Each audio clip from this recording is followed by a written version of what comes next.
Hey everybody, Scoutcrafty here again. It's Wednesday. Boy, we're getting a little bit of a cold snap here. Usually we have a couple days of 40s and 30s before we get into the. But no, this is a snap. Went right into the 20s. Burr. Got the old furnace cranked up there. Couple things to talk about today. First of all, my good buddy Mr. Phil, 1969. A couple videos ago, I showed a picture of some guys doing some brickwork where the bricks got a little screwy, and he had a good laugh about that. An old timer told me years ago, he says, you could try a lot of things, and give it a shot, and a lot of times it'll work out. But one thing you never try, your first shot, is doing brick or cement work, in front of your house or something like that. You could do a cement work, you could try it out and get a little good at it, doing stuff in your basement, filling in holes, things like that. Understand how concrete works and how it sets and the cream and all that. There's an art to it. There's two things that look really easy that aren't as easy as they look. One is welding. Anybody that knows welding knows. Sure, I could give you a welding rod that I already set up all the settings and say, go ahead, weld something, you could do it. But, to know the settings and the metal and the material, and so welding is a little tricky, and also concrete work because of knowing how to float it out and settle it, and so it looks good when it's done, because you can always tell an amateur job, right? We all know that, and it's so nice to see those guys that do really good cement or brick work. They just it comes out so nice, and you can really appreciate it. So there's a guy on Main Street in my town who decided, I don't know why, years ago, he decided he was going to put an arch in front of his house. And he took the two columns he had a brick wall that was done professionally, but I guess he figured, I got some extra brick, I'm going to build an arch. And he knocked off the top of the two columns and he built an arch. And I have to tell you, and this has been there for years, and I used to see this when I was younger, and it was crooked. The arch came out crooked, and I used to think to myself, wow, this guy's got to look at that every time he comes out of his house. He's got to stare at this. And does it bother him? I don't know. But I cannot pass that house without looking at that arch. It's like an eye magnet to me. I have to look at it. And I sit there and I shake my head.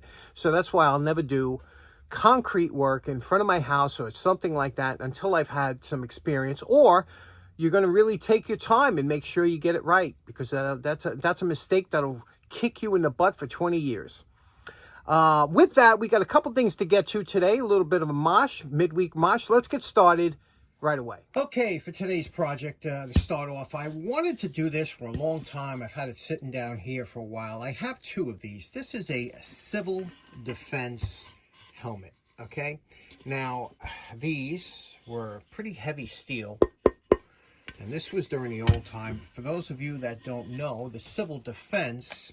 Now, the idea of civil defense goes back to World War I, but it really became popular during World War II when countries were afraid of attacks from other countries. And to keep law and order, there were jobs that were created as an organization or group called the civil defense to make sure that people could survive attacks from other countries. Now, you remember the duck and cover from back in the early days when the nuclear war was a big threat back in the 50s. Everybody kind of had a little taste of that. But it went until 1994, believe it or not, and it was very popular. And a lot of people were involved in civil defense, and there were shelters set up in schools and in other buildings, government buildings. You might remember these popular signs being around. And inside the shelters, there was food and water and emergency supplies and all kinds of radiation detectors and whatnot. And it was an interesting experiment that had a very good run throughout the years. Now, like I said, I have two of these, and one of them I think is kind of a little bit more messed up. But I always say, when you're doing a restoration or something, there's a couple ways you can go about this. Now, the one upstairs is kind of beat up. I want to spray that over. But this one, I want to see if I could save it, because this is the original paint. It's got the original liner, and it also says, can you see that here? Can you see it says property? It says U.S. government property. then I think it says OCD. Because OCD? I don't know. But U.S. government property. Now, I don't know which, there is no determining side, which is front and rear. I'm going to maybe put the U.S. government property. I don't know if I want to put it in the front or back. I got to figure out where I want to put this. But I want to see if I could bring this paint back. I bought some decals online. A decal set, civil defense, so I could put one in the front there. I want to see if I could get this cleaned up. So the first thing we're going to do, whenever you have any kind of painted surface, we got to clean the dirt out of the paint. And the first thing to do is to use a cleaner, a slight abrasive, and then we'll go through polishing, compound, and waxing, and try and get this the way it would look when it was issued. Says some volunteer. We'll try and get on the inside a little bit too. And then we're going to obviously have to let the straps dry, whatever the case may be. So let's get started with that right away. I think I'm going to first try out.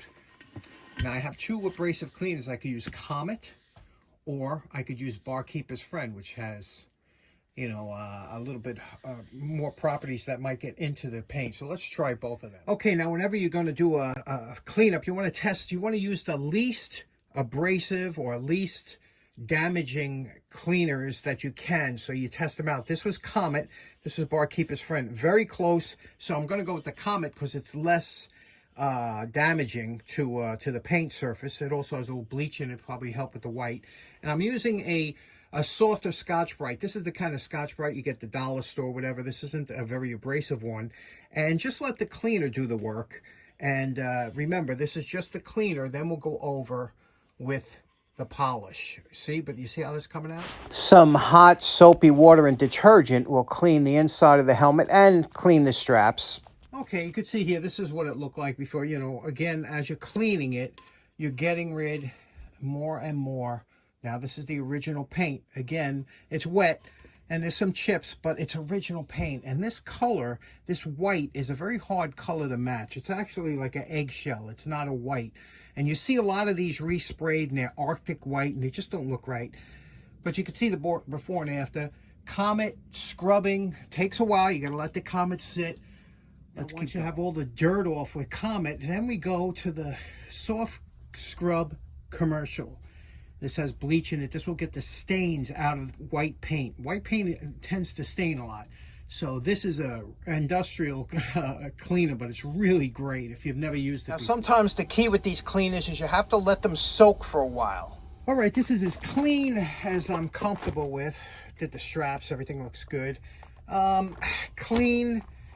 Now what we have to do is we have to bring back some of the sheen to it. You don't want this glossy, but it did have a little sheen to it.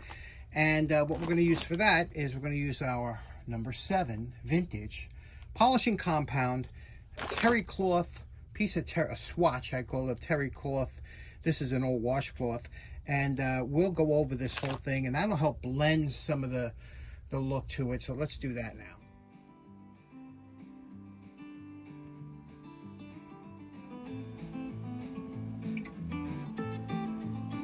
Okay, now that it's been polished, that polishing just brings a little bit of a sheen back to it. You see, that's the original sheen that these helmets had. Again, they weren't a gloss, but now we're just going to protect it.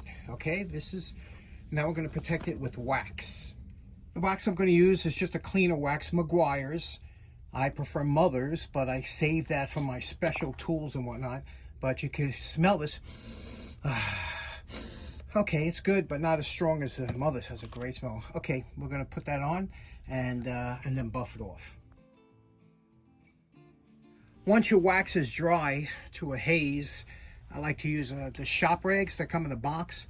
These are great. These have a really nice buff, and you just buff it quick and hard.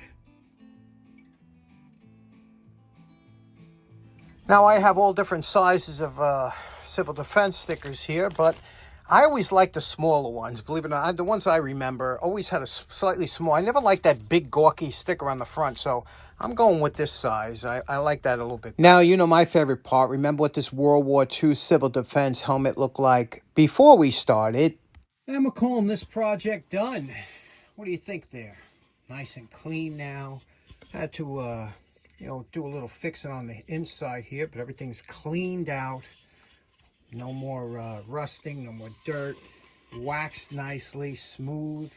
And I like that small sticker. For me, it's the way I remember it. And the reason I like this is I actually wanted this to put on my skull head, you know, so this way, I just think it goes so well there to put up in the attic.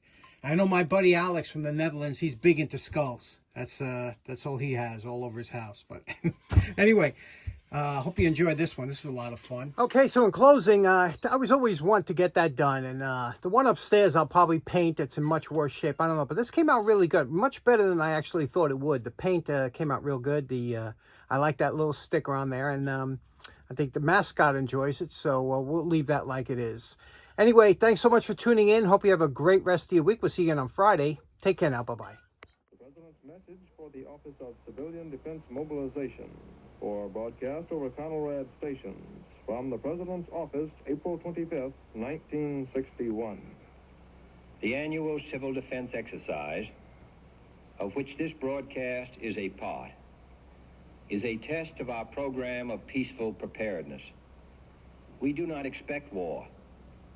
However, common prudence demands that we take all necessary measures to protect our homes, our institutions, and our way of life, so that they can survive should an enemy thrust war upon us.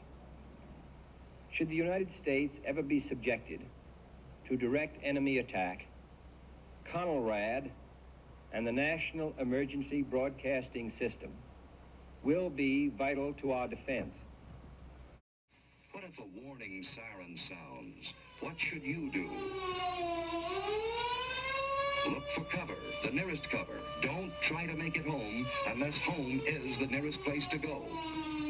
Don't hesitate. Find cover.